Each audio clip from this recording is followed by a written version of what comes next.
ঢাকা কলেজের একাদশ শ্রেণীর ব্যবসায় শিক্ষা শাখার ছাত্রদের আজকের উৎপাদন ব্যবস্থাপনা প্রথম পত্র এই ক্লাসে স্বাগতম।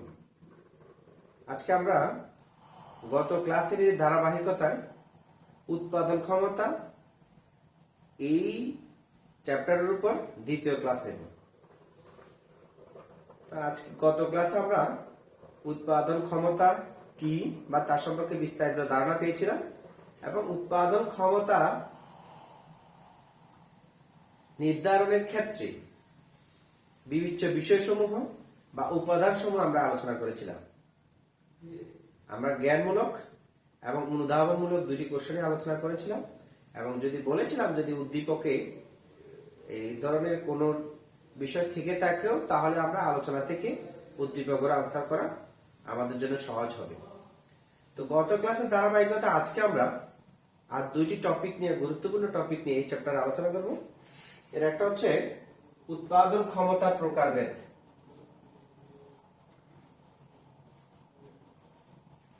উৎপাদন ক্ষমতা প্রকারভেদ অর্থাৎ উৎপাদন ক্ষমতা এই চ্যাপ্টারের উৎপাদন ক্ষমতা কয় ধরনের হয়ে থাকে সেটা আমরা আলোচনা করব এবং দ্বিতীয় নম্বর হচ্ছে উৎপাদন ক্ষমতা বৃদ্ধির উপায়সমূহ, উৎপাদন ক্ষমতা বৃদ্ধির উপায় সমূহ নিয়ে আলোচনা করব। তারপরে আমাদের আজকে আলোচ্য টপিক দুইটি, একটা হচ্ছে আমরা উৎপাদনের প্রকারভেদ নিয়ে আলোচনা করব। এরপরে বলেছিলাম উৎপাদন ক্ষমতা কিভাবে একটি প্রতিষ্ঠান তার উৎপাদন ক্ষমতা বৃদ্ধি করতে পারে সেই উপায় বা পদ্ধতি সমূহ নিয়ে আমরা কি কি উপায় রয়েছে বা পদ্ধতি রয়েছে আমরা সেগুলো নিয়ে আলোচনা করব। তাছাড়া আমাদের আজকে প্রথম কোশ্চেন উৎপাদন ক্ষমতার প্রকারভেদ। আমরা গত ক্লাসের তোমাদেরকে রিকল করার জন্য একটা বলে থাকি যে উৎপাদন ক্ষমতা কি, যে কোনো উৎপাদনকারী প্রতিষ্ঠান তার বিদ্যমান সকল প্রকারের সুযোগ সুবিধা সমূহ স্বাভাবিকভাবে ব্যবহার করে সর্বোচ্চ যেই পরিমাণ উৎপাদন সামর্থ্য রয়েছে তাকে উৎপাদন ক্ষমতা বলা হয়। আমাদের প্রথম কোশ্চেন সেই উৎপাদন ক্ষমতা কয় ধরনের হয়ে থাকে বা কয় প্রকারের হয়ে থাকে। আমরা প্রথমে বলিনি এক এক বইয়ে হয়তো এক এক রকম দুই একটা এদিক সেদিক হতে পারে, যেহেতু এটা থিওরিটিক্যাল সাবজেক্ট সেহেতু এক একটা বই এক একটা দুই একটা পার্থক্য হতেই পারে। তো মূলত উৎপাদন ক্ষমতা চার প্রকার। উৎপাদন ক্ষমতা কয় প্রকার? চার প্রকার। এক, সর্বোচ্চ উৎপাদন ক্ষমতা।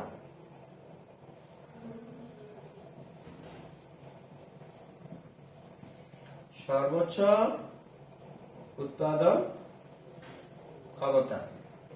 দুই, প্রকৌশল বা যন্ত্রপাতিগত প্রকৌশলগত উৎপাদন ক্ষমতা।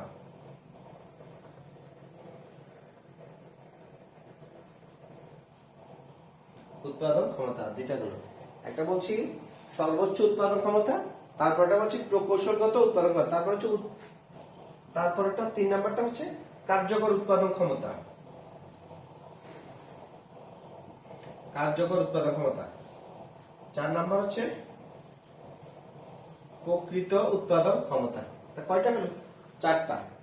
প্রথমটা বলছি সর্বোচ্চ উৎপাদন ক্ষমতা, দ্বিতীয় নাম্বার বলছি প্রকৌশলগত উৎপাদন ক্ষমতা, চতুর্থ নাম্বার বলছি কার্যকর উৎপাদন ক্ষমতা, তৃতীয় বলছি কার্যকর উৎপাদন ক্ষমতা এবং চতুর্থ বলেছি প্রকৃত উৎপাদন ক্ষমতা। তো আমরা এগুলো আসলে এই 4টা প্রথমত কথা হচ্ছে যে কি উৎপাদন ক্ষমতা কি, এটা জ্ঞানমূলক কোশ্চেন আসতেই পারে, কিন্তু কখনো কখনো বা এমসিকিউ বলো বিভিন্ন জ্ঞানমূলক কোশ্চেন বলো সর্বোচ্চ উৎপাদন ক্ষমতা কি বা প্রকৌশলগত উৎপাদন ক্ষমতা বলতে কি বুঝো, অথবা কার্যকর উৎপাদন ক্ষমতার সংজ্ঞা লিখো, অথবা প্রকৃত উৎপাদন সম্পর্কে ধারণা লিখো, এটা জ্ঞানমূলক কথা অনুধাবন আসতেই পারে। এই জন্য আমাদের সর্বোচ্চ উৎপাদন ক্ষমতা, প্রকৌশলগত উৎপাদন ক্ষমতা, কার্যকর উৎপাদন ক্ষমতা এবং প্রকৃত উৎপাদন ক্ষমতা এই 4টা বিষয় কি, সংজ্ঞা কি, এবং আমরা প্রথম থিওরিটিক্যালি আমরা সেটা সংজ্ঞা জানবো, এরপর সেটা বোঝার চেষ্টা করবো। তো আসলে সর্বোচ্চ উৎপাদন ক্ষমতা, আমরা সর্বোচ্চ উৎপাদন ক্ষমতা যে প্রকারভেদ প্রথম বলেছি এটা তোমরা যে কেউ পড়লেই এটা এমন কোনো একদম টাফ কোনো টপিক না যেটা দেখে কোশ্চেন দেখে বা প্রকারভেদ দেখে বুঝে যাবে না। এটা খুব বুঝে যাচ্ছে যে কি সর্বোচ্চ উৎপাদন ক্ষমতা, তার মানে কি একটি উৎপাদনকারী প্রতিষ্ঠান তার সকল প্রকারের উপায় উপকরণ, একটি প্রতিষ্ঠানে যে উপায় উপকরণ মানবীয় এবং অমানবীয় উপায় উপকরণ বিদ্যমান রয়েছে, যে সকল সুযোগ সুবিধা বিদ্যমান রয়েছে তাকে ব্যবহার করে একটি নির্দিষ্ট সময়ে যে পরিমাণ সর্বোচ্চ উৎপাদন করতে পারে তাকে সর্বোচ্চ উৎপাদন ক্ষমতা বলা হয়ে থাকে। বলে স্যার এটা তো উৎপাদন ক্ষমতার সাথে সর্বোচ্চ উৎপাদন ক্ষমতা এ খুব একটা ডিফার বা পার্থক্য করল না। এখানে পার্থক্যটা এই জায়গায় আমরা যেহেতু উৎপাদন ক্ষমতাকে প্রকারভেদ করছি, এই প্রকারভেদে বলছে যে কি যে পিক প্রোডাকশন ক্যাপাসিটি, পিক মানে কি একদম অ্যাপেক্স চূড়া, যে একটি প্রতিষ্ঠান তার সকল সুযোগ সুবিধাকে, সকল বেনিফিটকে, সকল উপাদানকে ইতিবাচক উপায়ে ব্যবহার করে পিক বা অ্যাপেক্স পয়েন্ট প্রোডাকশন যেটাকে বলে, একদম পিক প্রোডাকশন লেভেল, সর্বোচ্চ যে লেভেলটা টাচ করা সম্ভব। এখন যদি বলা হয় যে একটি মেশিনের, ধরো মেশিনের গায়ে কিন্তু অনেক সময় লেখা থাকে যে প্রতিদিন 3060 উৎপাদন করতে পারে, তার মানে 3000 প্রতিদিন 3000 উৎপাদন করার যে ক্ষমতাটা তাকে বলে সর্বোচ্চ উৎপাদন ক্ষমতা। কিন্তু একটা সমস্যা হচ্ছে দীর্ঘমেয়াদে সর্বোচ্চ পরিমাণ উৎপাদন করলে যন্ত্রপাতির আয়ুষ্কাল অথবা অবচয় বেশি সৃষ্টি হয়ে থাকে। এখন আমি যদি তোমার বোঝার জন্য বলি, তুমি প্রতিদিন 8 ঘন্টা বা 10 ঘন্টা বা 12 ঘন্টা, ধরো তুমি 16 ঘন্টা তুমি পড়ালেখা করতে পারবে, প্রতিদিন 16 ঘন্টা করলে একটা সময় তুমি টায়ার্ড হয়ে যাবে, অসুস্থ হয়ে যাবে। এটা আমি মানুষের কথা বলছি তোমার বোঝার জন্য। কিন্তু যদি এরকম হয়ে থাকে যে উৎপাদনকারী প্রতিষ্ঠানের ক্ষেত্রে হয়ে থাকে, প্রতিষ্ঠান তার সকল সুবিধার, সকল সুযোগ সুবিধার বিদ্যমান মানবীয় এবং অমানবীয় সকল সুযোগ সুবিধা প্রতিদিন প্রতি বছর সর্বোচ্চ ব্যবহার করে, যদি তার মানে সর্বোচ্চ উৎপাদন ক্ষমতা যদি সংজ্ঞা আসে তাহলে আমরা বলবো একটি প্রতিষ্ঠান তার সকল প্রকারের মানবীয় এবং অমানবীয় উপায় উপকরণ যন্ত্রপাতি কলা কৌশল ব্যবহার করে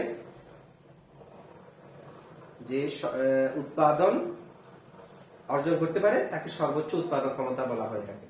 এরপর হচ্ছে প্রকৌশলগত উৎপাদন ক্ষমতা।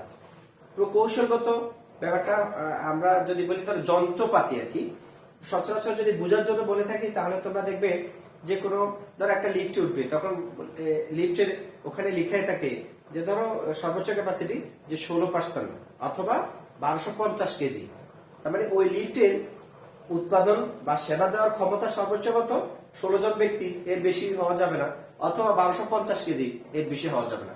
তার মানে প্রকৌশলগত উৎপাদন ক্ষমতা হচ্ছে সেই ধরনের উৎপাদন ক্ষমতা যা যন্ত্রপাতির উৎপাদন ক্ষমতার আলোকে নির্ধারিত হয়ে থাকে। আমি তোমাদেরকে তাহলে দুইটা কথা বললাম, এক হচ্ছে যন্ত্রপাতি, আমরা যে কোনো মেশিন, যে কোনো মেশিনারিজ যদি আমরা কিনে থাকি তার গায়ে অথবা তার ম্যানুয়ালে লেখা থাকে যে কতটুকু করা সম্ভব। অর্থাৎ আমরা যে কোনো যন্ত্রপাতিতে, যে ইলেকট্রনিক্স যে কোনো ডিভাইস কিনলেই তার গায়ে লেখা থাকে যে সর্বোচ্চ সে কতটুকু উৎপাদন করতে পারে অথবা সর্বোচ্চ কতটুকু সে সেবা দিতে পারে। ওই যে বললাম লিফটে লেখা থাকে 16 জন ব্যক্তি অথবা 1250 কেজি, এই যে মেশিনের গায়ে লিখে আছে 16 জন ব্যক্তি অথবা 1250 কেজি, এই সর্বোচ্চ তার এতটুকুই সেবা দেওয়ার ক্ষমতা। এই যে মেশিনের গায়ে লিখে থাকার যে ক্ষমতাটা তাকে বলা হয় সর্বোচ্চ প্রকৌশলগত উৎপাদন ক্ষমতা। এরপর আসো আমরা দ্বিতীয় বলি কার্যকর উৎপাদন ক্ষমতা। কার্যকর উৎপাদন ক্ষমতা হলো একটি প্রতিষ্ঠানের মিতব্যয়িতার সাথে, অর্থাৎ এখানে সাশ্রয়ের যে ব্যাপারটা আছে, সাশ্রয় মিতব্যয়িতা অথবা সর্বোচ্চ উৎপাদন ক্ষমতা আলোকে যদি কোনো প্রতিষ্ঠান তার মিতব্যয়িতার দিকে অথবা সাশ্রয়ের দিকে লক্ষ্য করে যে পরিমাণ পণ্য দ্রব্য বা সেবা উৎপাদন করতে পারে তাকে বলা হয় কার্যকর উৎপাদন ক্ষমতা। কার্যকর উৎপাদন ক্ষমতার ক্ষেত্রে কিন্তু মিতব্যয়িতার যে নীতি অথবা সাশ্রয় অথবা উৎপাদন খরচ কম, এই ব্যাপারটা জড়িত। আমি যদি আবার তোমাদেরকে রিপিট করি, সর্বোচ্চ উৎপাদন ক্ষমতাতে একটি প্রতিষ্ঠানের সকল প্রকারের উপায় উপকরণের সর্বোচ্চ ব্যবহার নিশ্চিত করে সর্বোচ্চ উৎপাদন ক্ষমতা নিশ্চিত করা হয়। প্রকৌশলগত মানে যন্ত্রপাতির ক্যাপাসিটির আলোকে ক্ষমতার আলোকে যে উৎপাদন নিশ্চিত করা হয় তাকে প্রকৌশলগত উৎপাদন ক্ষমতা বলা হয়। তারপর হচ্ছে কার্যকর। কার্যকর উৎপাদন ক্ষমতা হলো মিতব্যয়িতার নীতি অনুসরণ করে একটি প্রতিষ্ঠান একটা নির্দিষ্ট সময়ে তার সকল প্রকারের উপায় উপকরণ ব্যবহার করে সাশ্রয়ী নীতি অনুসরণ করে, মিতব্যয়িতার নীতি অনুসরণ করে যে পরিমাণ পণ্য দ্রব্য বা সেবা উৎপাদন করতে পারে তাকে কার্যকর উৎপাদন ক্ষমতা বলে। তারপর বলেছি প্রকৃত উৎপাদন ক্ষমতা। দেখো, প্রকৃত উৎপাদন ক্ষমতা সবসময় কার্যকর উৎপাদন ক্ষমতা চাইতে কম হবে। এটা যদি আমি বলি, ধরো একটি মেশিনে প্রতিদিন 100টি শার্ট উৎপাদন করা সম্ভব, এটি হচ্ছে প্রকৌশলগত অথবা কার্যকর উৎপাদন ক্ষমতা। মেশিনের ক্ষমতা অথবা তার যে উপকরণ আছে তাকে 100টা শার্ট প্রতিদিন উৎপাদন করতে পারে। কিন্তু দেখা গেল বিদ্যুৎ বিভ্রাটের কারণে ওই দিন 100টি শার্ট উৎপাদন করা সম্ভব হলো না, শার্ট উৎপাদিত হলো 80টি। তাহলে দেখো, কার্যকর উৎপাদন ছিল প্রতিদিন 100টি হওয়ার কথা, কিন্তু প্রকৃত উৎপাদন হয়েছে কয়টি? 80টি। এই যে কার্যকর উৎপাদন থেকে প্রকৃত উৎপাদন 20টি কম হলো। অর্থাৎ বলা হয়ে থাকে যে কি, সময়ের পরিবর্তন, বিভিন্ন অদক্ষতা, অযোগ্যতা, যন্ত্রপাতির ক্ষয়ক্ষতিজনিত, বিদ্যুৎ বিভ্রাট, অভ্যন্তরীণ অথবা বাহ্যিক কোনো সমস্যার কারণে যদি কার্যকর ক্ষমতা থেকে প্রকৃত ক্ষমতা সবসময় কম হয়ে থাকে। আমরা এই নিউ ওয়ার্ড আমাদের বোঝার জন্য আজকে আবার যে স্যারের যে সর্বোচ্চ উৎপাদন ক্ষমতা অথবা প্রকৌশলগত উৎপাদন ক্ষমতা, কার্যকর উৎপাদন ক্ষমতা এবং প্রকৃত উৎপাদন ক্ষমতা বোঝার চেষ্টা করি। সর্বোচ্চ উৎপাদন ক্ষমতা হচ্ছে একটি প্রতিষ্ঠানের সকল উপকরণ ব্যবহার করে সর্বোচ্চ সামর্থ্য দিয়ে উৎপাদন পরিচালনা করা হলে তাকে সর্বোচ্চ উৎপাদন ক্ষমতা বলা হয়। দ্বিতীয় হচ্ছে প্রকৌশলগত। ওই যে বললাম, যন্ত্রপাতির গায়ে যে পরিমাণ ক্যাপাসিটি লেখা থাকে তাকে প্রকৌশলগত, অর্থাৎ যন্ত্রপাতি অথবা মেশিনারিজের ক্যাপাসিটির উপর ডিপেন্ড করে যদি উৎপাদন ক্ষমতা, সর্বোচ্চ উৎপাদন ক্ষমতা নির্ধারণ করা হয় তখন তাকে প্রকৌশলগত উৎপাদন ক্ষমতা বলে। কার্যকর উৎপাদন ক্ষমতা হচ্ছে মিতব্যয়িতার নীতি অনুসরণ করে, সাশ্রয় নীতি অনুসরণ করে, অর্থনৈতিক সর্বনিম্ন খরচের কথা চিন্তা করে যে উৎপাদন নির্ধারণ করা হয় তাকে কার্যকর উৎপাদন ক্ষমতা বলা হয়ে থাকে। আর এটা হচ্ছে বিভিন্ন কারণে কার্যকর উৎপাদন অপেক্ষা প্রকৃত উৎপাদন কম হয়ে থাকে। অর্থাৎ একটি প্রতিষ্ঠানে সকল কিছু ঠিক আছে, কিন্তু বিভিন্ন কারণে দেখা যায় কি যে আমরা বলি সাধারণত আমি 4 ঘন্টা পড়ালেখা করি, কিন্তু ওই দিন হঠাৎ করে আমাদের বাসায় বিদ্যুৎ ছিল না। এই যে 30 মিনিট বিদ্যুৎ ছিল না, আমি সাধারণত 4 ঘন্টা পড়ালেখা করি, 30 মিনিট বিদ্যুৎ না থাকার কারণে 3 ঘন্টা 30 মিনিট পড়ালেখা করেছি। এই যে এটা হচ্ছে 4 ঘন্টা হচ্ছে কার্যকর, আর 3 ঘন্টা 30 মিনিট যে পড়ালেখা করলাম, আধা ঘন্টা যে কম করলাম সেটা হচ্ছে কার্যকর। কার্যকর উৎপাদন ক্ষমতাটা থেকে প্রকৃত উৎপাদন ক্ষমতা সবসময় কম হয়ে থাকে। তো প্রিয় ছাত্ররা, আমরা আজকে এখন পর্যন্ত তাহলে কি জানলাম? আমরা জানলাম যে কি উৎপাদন ক্ষমতা প্রধানত 4টি। এক হচ্ছে সর্বোচ্চ উৎপাদন ক্ষমতা, দ্বিতীয় নাম্বার হচ্ছে প্রকৌশলগত উৎপাদন ক্ষমতা, তৃতীয় হচ্ছে কার্যকর উৎপাদন ক্ষমতা, চতুর্থ হচ্ছে প্রকৃত উৎপাদন ক্ষমতা। তা আসলে এবার আমরা আমাদের দ্বিতীয় কোশ্চেন কি ছিল? উৎপাদন ক্ষমতা বৃদ্ধির উপায়। একটি প্রতিষ্ঠান সকল উৎপাদনকারী প্রতিষ্ঠানে চায় যে তার প্রতিষ্ঠানের উত্তরোত্তর কিভাবে উৎপাদন বৃদ্ধি করা যায়। অর্থাৎ তার যদি উৎপাদনগত কোনো সমস্যা থেকে থাকে তখন প্রতিষ্ঠান চিন্তা করে যে কি আমার কোথায় কোথায় কি কি করলে পরে কোন অবস্থান পরিবর্তন করলে আমার উৎপাদন, একটি প্রতিষ্ঠান তার সর্বোচ্চ উৎপাদন নিশ্চিত করতে পারে। তা আমরা আজকে দেখি একটি প্রতিষ্ঠান উৎপাদন বৃদ্ধি কি কি উপায়ে, কি কি ভাবে, কোন ভাবে উৎপাদন বৃদ্ধি করতে পারে, আমরা সেগুলো এক একটা করে আলোচনা করি। এক নাম্বার হচ্ছে একটি যে কোনো, আমরা জানি উৎপাদনের উপকরণ, গুরুত্বপূর্ণ উপকরণ 4টি। এর মধ্যে প্রথম উপকরণ কি? ভূমি। তার মানে প্রথমটা হচ্ছে ভূমি নিয়ে আলোচনা করতে হবে। ভূমির যোগানের নিশ্চয়তা বিধান।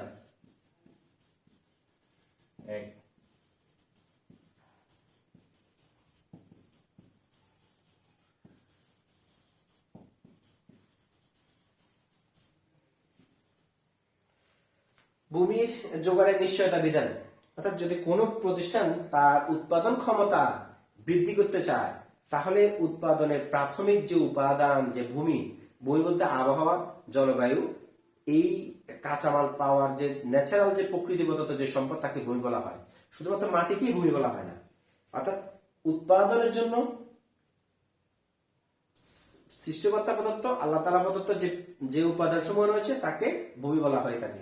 এখন এই ভূমির যোগানের নিশ্চয়তা বিধান দেখা যায় কি অনেক ক্ষেত্রে তোমার জায়গার অভাবের কারণে অথবা বৈরী আবহাওয়ার কারণে উৎপাদন ক্ষমতাটা সর্বোচ্চ নিশ্চিত করা যায় না। এই জন্যে যাতে সহজলভ্য হয়, অ্যাভেলেবেল ভূমি পাওয়া যায়, যে কোনোভাবে ভূমির যে যোগানটা, আবহাওয়া ধরো যে কি তোমার একটা প্রতিষ্ঠান সিলেটে চা উৎপাদিত হয়, আবার রাজশাহীতে আম উৎপাদন হয়। এখন আমি সিলেটের কোনো চা পাতা ব্যবসায়ী সিলেটে চা উৎপাদন না করে যদি রাজশাহীতে উৎপাদন করতে যায়, সেক্ষেত্রে চা উৎপাদিত হবে না। এই জন্যে সিলেটে চা উৎপাদন করতে হবে, এবং রাজশাহীর আম ব্যবসায়ী যদি এসে সিলেটে আমের চারা লাগায়, তাতে আমও ওই রকম আশানুরূপ ফলাফল বৃদ্ধি পাবে না। এই জন্য ভূমির যে ন্যাচারাল বা প্রাকৃতিক যে জলবায়ুগত ব্যাপারটি, এটি নিশ্চিত করা গেলে উৎপাদন বৃদ্ধি পাবে। 2 নম্বর হলো কাঁচামাল জনিত সমস্যা দূরীকরণ।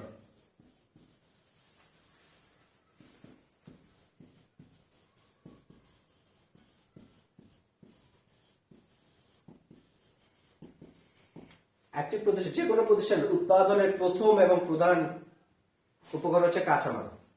সেই কাঁচামাল যদি সময় মতো পর্যাপ্ত পাওয়া না যায়, সেক্ষেত্রে উৎপাদন অবশ্যই ব্যাহত হয়। এই লক্ষ্যে কাঁচামাল না পাওয়া, উন্নত মানের কাঁচামাল ব্যবস্থা করা, এই সংক্রান্ত যত জটিলতা আছে সকল জটিলতার সমাধান করে একটি প্রতিষ্ঠান তার উৎপাদন বৃদ্ধি করতে পারে। তারপর হচ্ছে শ্রমের যোগান। শ্রমের যোগান নিশ্চিতকরণ। শ্রমের যোগান বলতে এখানে শ্রমিক বা কর্মচারীকেই বোঝানো হচ্ছে। একটি প্রতিষ্ঠান যদি তার প্রয়োজনীয় সংখ্যক শ্রমিক কর্মচারী যোগান করতে না পারে, সেক্ষেত্রে তার উৎপাদন ব্যাহত হয়। এই জন্য কোন একটি উৎপাদনকারী প্রতিষ্ঠান যদি তার উৎপাদন বৃদ্ধি করতে হয়, সেক্ষেত্রে তার শ্রমিক এর যোগানটা কনফার্ম করতে হয়। একটি প্রতিষ্ঠানে যদি প্রয়োজন হয় 100 জন শ্রমিক, আর যদি সেই 100 জন শ্রমিক ব্যবস্থা করতে না পারে 80 জন শ্রমিক দিয়ে 100 জনের ক্যাপাসিটি উৎপাদন করা সম্ভব নয়। এই জন্য কোন উৎপাদনকারী প্রতিষ্ঠান যদি উৎপাদন বৃদ্ধি করতে চায়, অবশ্যই তাকে শ্রমের যোগান অর্থাৎ শ্রমিকের যোগান নিশ্চিত করতে হবে। এরপর হচ্ছে শ্রমিক অসন্তোষ দূরীকরণ।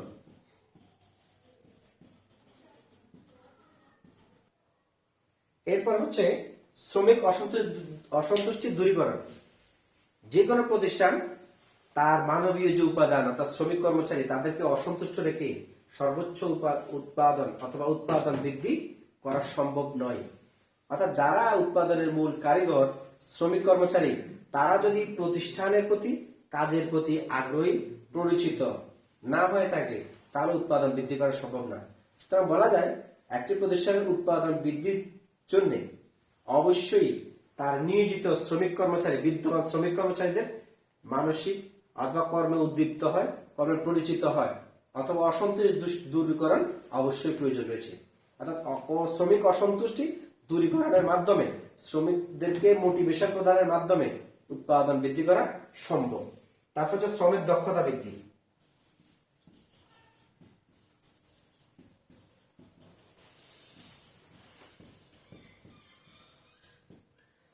শ্রমের দক্ষতা বলতে শ্রমিকের দক্ষতা বোঝাচ্ছে।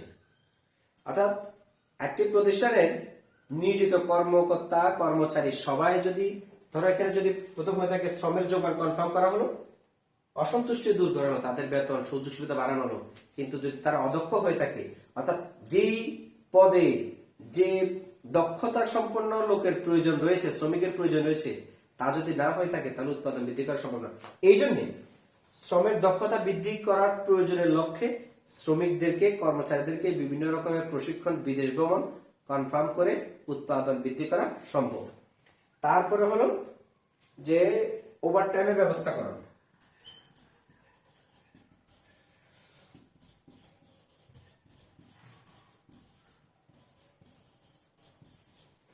অর্থাৎ একটি বাংলাদেশে বিদ্যমান আইন অনুযায়ী একজন শ্রমিক 8 ঘন্টা কাজ করবে, এই প্রচলিত অথবা নিয়োজিত এই সকল শ্রমিকের কর্মক্ষমতার পূর্ণ ব্যবহারের লক্ষ্যে যদি ওভারটাইম ব্যবস্থা চালু করা হয় তাহলে অবশ্যই উৎপাদন বৃদ্ধি পাবে। কেননা নিয়োজিত কর্মচারীরা যদি ওভারটাইম করতে পারে তাহলে তারা কাজের প্রতি প্রতিষ্ঠানের প্রতি সন্তুষ্ট হবে এবং প্রতিষ্ঠানের উৎপাদনও বৃদ্ধি পাবে। এই জন্য উৎপাদন বৃদ্ধি করতে হলে প্রতিষ্ঠানে শিফট বৃদ্ধিকরণ অথবা ওভারটাইম ব্যবস্থা চালুকরণ করলে পরে উৎপাদন বৃদ্ধি পায়। তারপর হচ্ছে যে কি পরিচালনা সংক্রান্ত সমস্যা দূরীকরণ।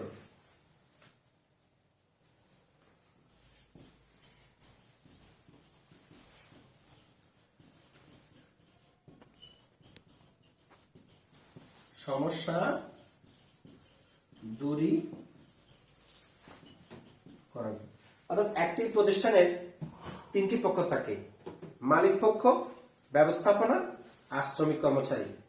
আরো যদি বলে থাকি, যদি ব্যবস্থাপনাকে যদি শ্রমিক কর্মচারী ধরে থাকি তাহলে মালিক পক্ষ এবং পরিচালনার জন্য ব্যবস্থাপনা পক্ষ, অথবা মালিক পক্ষ, ব্যবস্থাপনা পক্ষ, শ্রমিক কর্মচারী, এই 3টি গ্রুপের মধ্যে যদি বিদ্যমান কোনো কনফ্লিক্ট বা দ্বন্দ্ব থেকে থাকে তাহলে উৎপাদন ব্যবস্থা ব্যাহত হয়, উৎপাদন বৃদ্ধি করা সম্ভব হয় না। এই জন্য প্রতিষ্ঠানের ট্রেড ইউনিয়ন এবং শ্রমিক কর্মচারীদের সাথে অথবা পরিচালনায় যে যারা ব্যবস্থাপনায় থাকে, যারা ব্যবস্থাপক, শাখা ব্যবস্থাপক, এরিয়া ম্যানেজার থাকে, তাদের পরিচালনাগত দক্ষতা বৃদ্ধির লক্ষ্যে বিভিন্ন রকমের প্রশিক্ষণ ব্যবস্থা চালু করে বিভিন্ন সমস্যা দূরীকরণ করে একটি প্রতিষ্ঠান তার উৎপাদন বৃদ্ধি করতে পারে। তারপরে হলো কারখানার বিন্যাস, উত্তম বিন্যাস।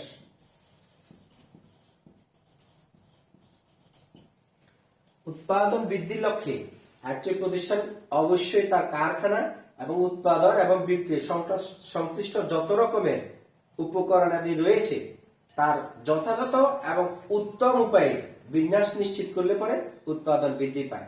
এই জন্যে বৈজ্ঞানিক উপায়ে সায়েন্টিফিক মেথড ইউজ করে, বৈজ্ঞানিক ব্যবস্থাপনা মেথড ইউজ করে প্রতিষ্ঠান বা কারখানার যন্ত্রপাতি, মানবীয় এবং অমানবীয় কারখানার যন্ত্রপাতি, আসবাবপত্র, অবকাঠামোগত সকল ব্যাপারের বিন্যাস, যেটাকে বলে লেআউট যদি নিশ্চিত করা হয় তাহলে একটি প্রতিষ্ঠানের উৎপাদন অবশ্যই বৃদ্ধি পায়।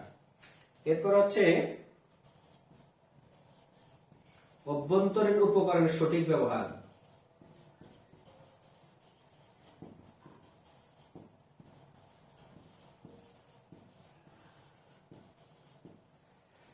একটি প্রতিষ্ঠানের যেই পরিমাণ ইন্টারনাল রিসোর্সেস রয়েছে তার প্রপার ইউটিলাইজেশন কনফার্ম করে একটি প্রতিষ্ঠান উৎপাদন বৃদ্ধি করা সম্ভব হয়।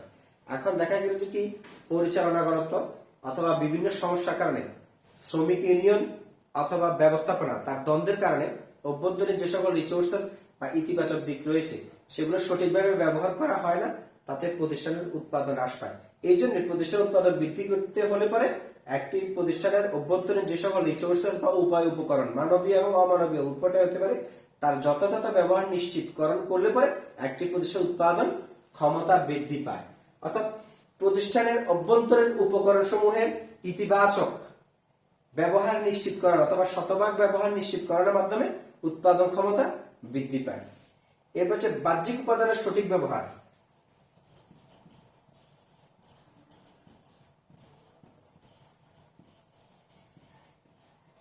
বাহ্যিক উপাদানের সঠিক ব্যবহার। বাহ্যিক উপাদান কোনটা? অভ্যন্তরীণ উপাদান হচ্ছে একটি প্রতিষ্ঠানের নিজস্ব নিয়ন্ত্রণে, নিজস্ব ক্যাপাসিটিতে যে সকল উপকরণ রয়েছে, আর বাহ্যিকটা হচ্ছে প্রতিষ্ঠানের নিয়ন্ত্রণের বাইরে বিভিন্ন বিষয়াবলী, বিভিন্ন উপাদান সমূহ যেগুলো সঠিক বা যথাযথ ব্যবহার নিশ্চিতকরণের মাধ্যমে প্রতিষ্ঠানের উৎপাদন ক্ষমতা বৃদ্ধি পায়। অর্থাৎ আমি যদি তোমাদের বোঝার জন্য বলি, বাহ্যিক একটা উপাদান মানে যে বৃষ্টিপাত, যে অতিরিক্ত বৃষ্টিপাতের ফলে দেখা যায় কি প্রতিষ্ঠানের উৎপাদন, কোন কোন প্রতিষ্ঠানের ক্ষেত্রে, উৎপাদনকারী প্রতিষ্ঠানের ক্ষেত্রে উৎপাদন হ্রাস পেতে পারে। তাহলে বৃষ্টি তো আর মানুষের হাতে নেই, ইচ্ছা করলে সে বৃষ্টিপাত বন্ধ করতে পারে না। কিভাবে কাজ করলে পরে, কিভাবে বিন্যাস করলে পরে এই বৃষ্টিপাতের মধ্যেও উৎপাদন অথবা সেবা উৎপাদন বৃদ্ধি করা যায় তার সঠিক উপায়ে নিশ্চিত করতে হবে। আমি যদি তোমাদের বোঝানোর জন্য একদম তোমাদের জানার মধ্যেই বলি যে দেখো, যখন বৃষ্টিপাত হয় তখন স্টেডিয়ামে প্র্যাকটিস করা ক্রিকেটারদের জন্য সম্ভব হয় না। এই জন্য ইনডোর ক্রিকেট স্টেডিয়াম করা হয়, যে বৃষ্টিপাত অথবা অতিবৃষ্টি অথবা ব্যাপক খরা রোদ এর মধ্যে ইনডোর স্টেডিয়ামে ক্রিকেটাররা অথবা খেলোয়াড়রা তাদের প্র্যাকটিস চালিয়ে যে নিজেদের দক্ষতা বৃদ্ধি করতে পারে।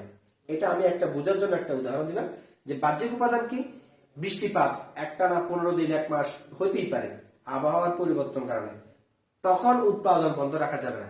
তাহলে বাহ্যিক যে বিভিন্ন উপায় উপকরণ সমূহকে ইতিবাচক উপায়ে কিভাবে অথবা সঠিকভাবে ব্যবহার করে উৎপাদন বৃদ্ধি করা সম্ভব হয়ে থাকে।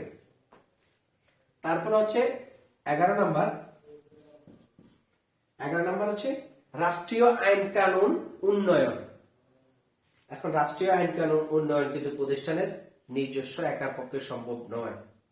একটি প্রতিষ্ঠানে একটি দেশের রাষ্ট্রীয় বিভিন্ন আইন কানুন নিয়ম নীতি উৎপাদনের জন্য সহায়ক হয়, এরকম ভাবে যদি ফর্মুলেশন বা গঠন করা হয় তাহলে উৎপাদন ক্ষমতা বৃদ্ধি পায়।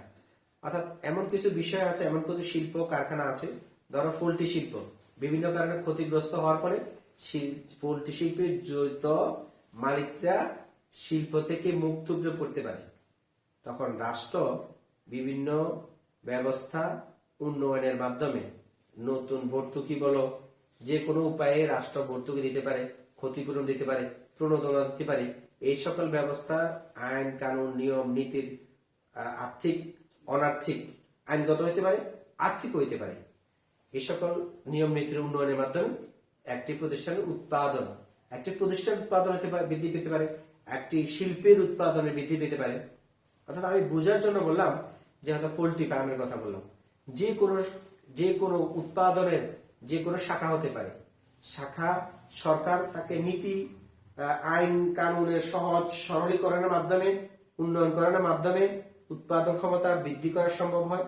আবার ক্ষতিগ্রস্ত হওয়া থেকে রক্ষা করার জন্য সরকার আর্থিক প্রণোদনা ভর্তুকি প্রদানের মাধ্যমেও উৎপাদন ক্ষমতা বৃদ্ধি করতে পারে। এই ব্যবস্থাটি প্রতিষ্ঠান নিজের হাতে না, উৎপাদনকারী প্রতিষ্ঠানে নিজের হাতে নয়। এই যে বললাম রাষ্ট্রীয় আইন কানুনের উন্নয়ন, এটি শিল্প কারখানা উৎপাদনকারী প্রতিষ্ঠানের মালিক সমূহ একত্রিত হয়ে সরকারকে বুঝিয়ে অথবা সরকারের প্রতিনিধিকে বুঝিয়ে আইন কানুনের উন্নয়ন অথবা নিয়ম নীতির উন্নয়ন অথবা আর্থিক প্রণোদনা এবং কর রেয়াত হতে পারে প্রদানের মাধ্যমে একটি প্রতিষ্ঠান তার একটি শিল্প শাখা তার উৎপাদন ক্ষমতা বৃদ্ধি করতে পারে। এরপরে হলো রাজনৈতিক পরিস্থিতির উন্নয়ন। রাজনৈতিক পরিস্থিতি একটি দেশের উৎপাদন শিল্প ব্যবসা বাণিজ্যে ইতিবাচক এবং নেতিবাচক উভয় ভূমিকা পালন করে থাকে। অর্থাৎ ইতিবাচক হচ্ছে যদি রাষ্ট্রের রাজনৈতিক স্থিতিশীলতা বৃদ্ধি পায়, রাষ্ট্রের হরতাল ধর্মঘট এসব যদি রাজনৈতিকভাবে হানাহানি এগুলো যদি বন্ধ হয়, তাহলে নিরবিচ্ছিন্নভাবে উৎপাদন ব্যবস্থা চালু রাখা সম্ভব হয়। আর নিরবিচ্ছিন্নভাবে উৎপাদন ব্যবস্থা যদি চালু থাকে তাহলে ব্যবসা প্রতিষ্ঠান উৎপাদন উত্তরোত্তর বৃদ্ধি পায় বা উৎপাদন ক্ষমতা বৃদ্ধি পায়। তারপরে হচ্ছে অবকাঠামোগত অবস্থার উন্নয়ন। এখন অবকাঠামো বলতে একটা হচ্ছে প্রতিষ্ঠানের অভ্যন্তরীণ অবকাঠামো আর একটা হচ্ছে বাহ্যিক অবকাঠামো। এই দুইটাই উৎপাদন এর উন্নয়নে উৎপাদন ক্ষমতা বৃদ্ধিতে গুরুত্বপূর্ণ ভূমিকা পালন করে থাকে। সেটা কেমন? একটি কারখানা বা একটি উৎপাদনকারী প্রতিষ্ঠানের অভ্যন্তরীণ অবকাঠামো, বিল্ডিং, রাস্তাঘাট, কারখানার ভিতরে যেরকম প্রয়োজন রয়েছে তার বাহিরে রাস্তাঘাট, অর্থাৎ কারখানার বাইরে রাস্তাঘাট, সেতু, কালভার্ট, গ্যাস, বিদ্যুৎ তার প্রয়োজন রয়েছে। অর্থাৎ দেখো কারখানার ভিতরে বিল্ডিং, যন্ত্রপাতি, গ্যাস, বিদ্যুৎ তো অবকাঠামোগত ব্যবস্থা রয়েছে, তার বাইরেও রাস্তাঘাট, সেতু, কালভার্ট এই উভয় প্রকারের অবকাঠামোগত উন্নয়ন যদি সম্ভব হয় তাহলে উৎপাদন বৃদ্ধি করা সম্ভব। তাহলে মানে হচ্ছে প্রতিষ্ঠানের অভ্যন্তরীণ অবকাঠামোগত উন্নয়ন এবং বাহ্যিক রাস্তাঘাট, সেতু, কালভার্ট এই সংক্রান্ত অবকাঠামোগত উন্নয়ন এর ফলে একটি প্রতিষ্ঠানের উৎপাদন বৃদ্ধি পেয়ে থাকে। এরপর হচ্ছে বাজার ব্যবস্থার উন্নয়ন। বাজার ব্যবস্থা বলতে কি, একটি প্রতিষ্ঠান তার উৎপাদন ব্যবস্থার সকল কিছুর উন্নয়ন করলো, কিন্তু যদি প্রতিষ্ঠান যদি বাজারে তার বিক্রয় বৃদ্ধির কোন উপায়ে বিক্রয় বৃদ্ধি পাবে, অর্থাৎ উৎপাদিত পণ্যটি গ্রাহক তো ক্রয় করতে হবে, গ্রাহক যদি উৎপাদিত পণ্যটি ক্রয় না করে থাকে তাহলে উৎপাদন করে লাভ নেই। এই জন্য বাজারে কি কি উপায় কি কি পন্থা অবলম্বন করলে পরে উৎপাদন বৃদ্ধি করলে বাজার বৃদ্ধি পাবে, অর্থাৎ বাজার সৃষ্টি হবে ওই পণ্যটির, যেমন প্রচার বিজ্ঞাপন অথবা অ্যাভেলেবেল করণ, পরিবহন, এই সংক্রান্ত ব্যবস্থাগুলো গ্রহণ করার মাধ্যমে উৎপাদন ক্ষমতা বৃদ্ধি করা সম্ভব হয়ে থাকে। প্রিয় ছাত্ররা, উৎপাদন ক্ষমতা এই চ্যাপ্টার আমি প্রথম ক্লাসটা এবং আজকের ক্লাসটা দুইটা বোঝানোর জন্য প্রায় কাছাকাছি হয়ে গেল। যদি তোমরা বুঝতে চাও এই প্রত্যেকটা টপিকে প্রায় কাছাকাছি, যেমন উৎপাদন ক্ষমতা, সর্বোচ্চ উৎপাদন ক্ষমতা প্রায় কাছাকাছি, যদিও উৎপাদন ক্ষমতারই একটা প্রকারভেদ সর্বোচ্চ উৎপাদন ক্ষমতা। আর প্রথম ক্লাসে আলোচনা করেছিলাম উৎপাদন ক্ষমতা নির্ধারণে বিবিচ্য বিষয়সমূহ আলোচনা করো। এই বিবিচ্য বিষয়সমূহ এবং আজকের প্রশ্ন হচ্ছে উৎপাদন ক্ষমতা বৃদ্ধির উপায়সমূহ প্রায় কাছাকাছি, টপিকগুলা ধারণাগুলা প্রায় কাছাকাছি, কিন্তু তোমাদের প্রশ্নে বা পরীক্ষায় আসতে পারে উৎপাদন ক্ষমতা নির্ধারণে বিবিচ্য বিষয়সমূহ আলোচনা করো। যদি এরকম এসে থাকে তাহলে প্রথম দিনের আলোচিত প্রশ্নটি হবে। আর যদি কোনো প্রশ্ন এতে থাকে অমুক প্রতিষ্ঠানের উৎপাদন ক্ষমতা বৃদ্ধির লক্ষ্যে কি কি ব্যবস্থা গ্রহণ করা যেতে পারে, আলোচনা করো, ব্যাখ্যা করো, বিশ্লেষণ করো, মূল্যায়ন করো। আজকের যে পড়াটি পড়ালাম এই টপিকগুলা অথবা এই সংক্রান্ত ধারণা নিয়ে এই কোশ্চেনটা আলোচনা করা যেতে পারে বা লেখা যেতে পারে। এই জন্য বলছি গত ক্লাসের আলোচিত টপিক সমূহ এবং আজকের আলোচিত টপিক সমূহ প্রায় কাছাকাছি, কিন্তু প্রশ্ন ভিন্ন। গত ক্লাসে আলোচনা উৎপাদন ক্ষমতা সংক্রান্ত ধারণার সংজ্ঞা এবং উৎপাদন ক্ষমতা নির্ধারণের বিবিচ্য বিষয়। আজকে ছিল উৎপাদন ক্ষমতা প্রকারভেদ এবং উৎপাদন ক্ষমতা বৃদ্ধির উপায়সমূহ।